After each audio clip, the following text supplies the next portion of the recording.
Hey guys, it's Vinny. And this is Joe. We're going to do something a little crazy in this episode here. Just stick with us on this one. I'm pretty sure you have never heard this before by anyone. We're not entirely sure because we don't really scour the internet for this information all the time. And we're not watching, reviews from a lot of other people. Every once in a while we'll plug in, we'll see what some other people are saying. But I'll be honest with you guys, it's very rare for us to look at other reviewers and what they're saying before Joe and I come up with our thoughts. Because if we do that, it just kind of taints what you're thinking, and a lot of times you'll pull the thoughts from other people, and that's not really helpful for the fans. So on this one, this is kind of original. I don't think anyone's pushing this out here, but stick with us on this all the way until the end, okay? And I want you to understand what we're saying here. We believe that it's possible, not 100%, but it's possible that Toriyama is inserting himself into Dragon Ball Super through the characters of Caulifla, Kale, and Cabba. Now, in many different universes, the author or the writer or the creator of that universe over time will tend to put themselves into the universe somehow. We have not seen this yet from Toriyama up until this point in any saga that's occurred in Dragon Ball. Nothing has happened where Toriyama's in it.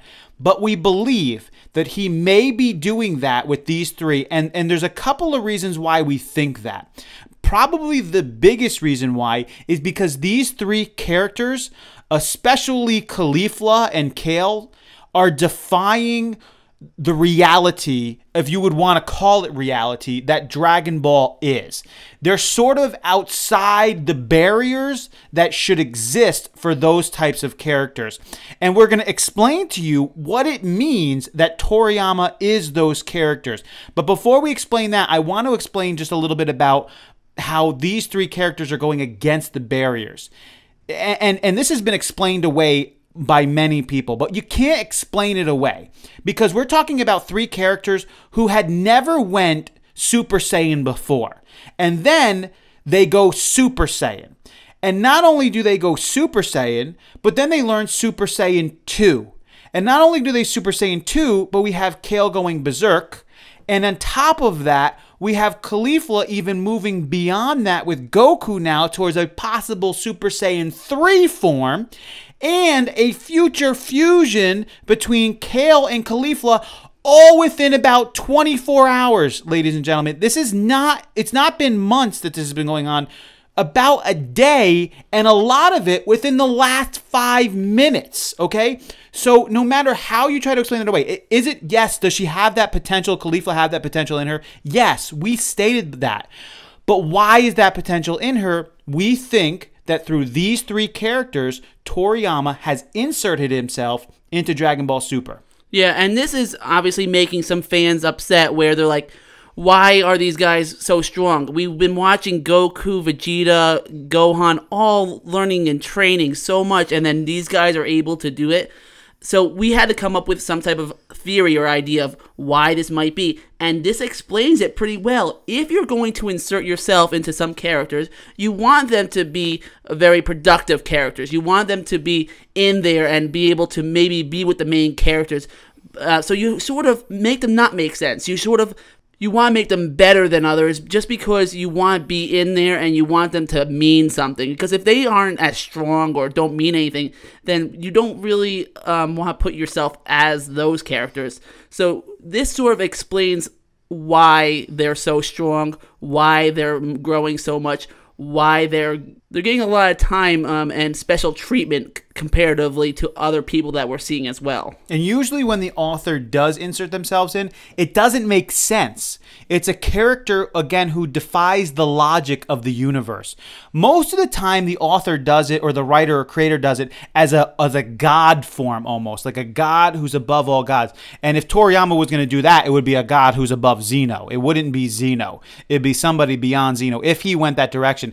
But in this case, we don't think he's going that direction. We think he's actually inserting himself as a character. Now, if he's doing that as these three characters, then that means a part of Toriyama is found in each of the characters. So Toriyama is projecting himself through Cabba, he's projecting himself through Kale, and he's projecting himself through Caulifla. And so the three characters don't have to make sense with the Dragon Ball universe, but he's projecting himself through them. So who is Cabba? Cabba is likely going to be Toriyama's sort of reserved side, his thoughtful side, the side of him that's kind and caring, but not maybe too confident in what he's able to do. You know, maybe that's what he's been like. He's had a side of him that's not confident in his abilities, and he, even though he has a lot of potential, he always ends up being off to the side. He's like this third wheel in a sense. He's not a part of the main thing, and that's really Cabba. And that Toriyama might see himself sort of in that light, but not just that light, also in Kale's light. Yeah, Kale, she's more of a emotional wreck. Like, she has so much emotion to her that she's wants to be like Caulifla. She's jealous of other people that talk to her.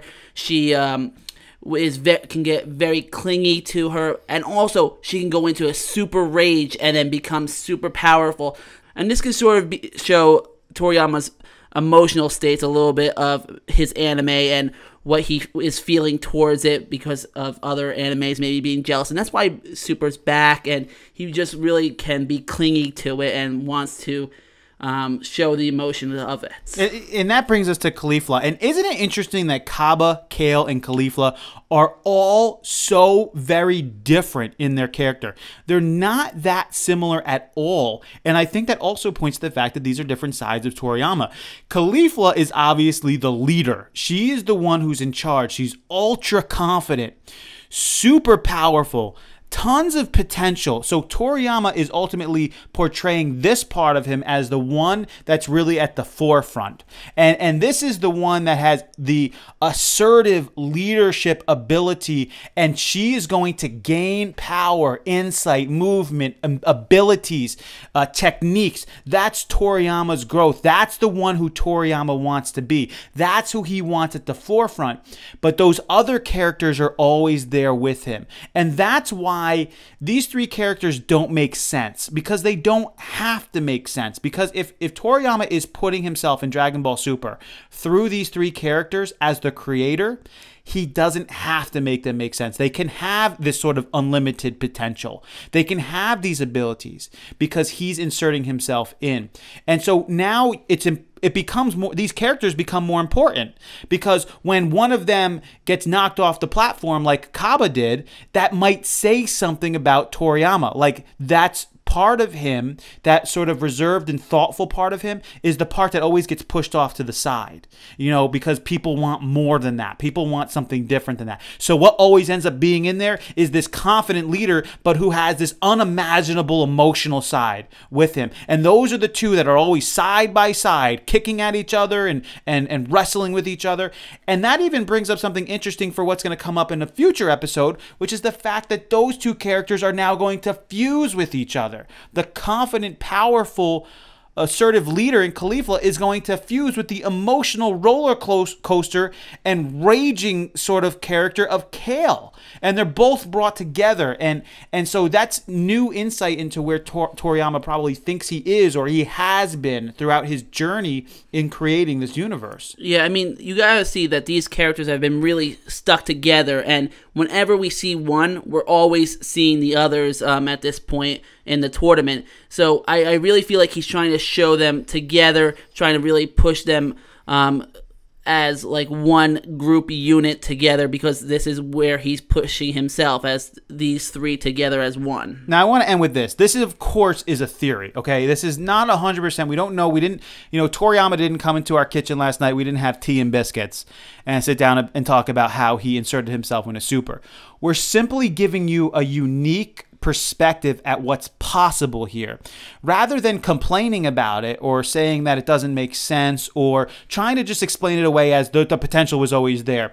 Is there something deeper than that? It's possible. And so this could be an explanation for what's going on here. And we think it's pretty valid explanation. Not 100%, of course. Maybe not even 50%. But it could be what's going on here. And Toriyama may never ever tell about it. Even if he's asked directly, he may try to skirt it. But it could be likely he is inserting himself here through these three characters. So we'd like to know, what are your thoughts on this? Do you think he's doing that? Have you thought about that before? And what's going on with it? Or do you think there's a different explanation for what's going on here? Simply, they just have that potential within them, and so therefore they can in 24 hours go from not even experiencing a Super Saiyan to being Super Saiyan near level 3 within 24 hours. And mostly in the last 5 minutes. Yeah, pretty much within the last 5 minutes. That's fine. That could just be, and we said that he has that potential. But is there more behind that potential? Is there more behind that defiance of what should be going on? Is it possible that he's inserting himself in? And we think that there might be some possibility there. So keep that in mind as you watch these characters grow and change as well. So we hope you enjoyed this one. This is Vinny. And this is Joe. Until next time.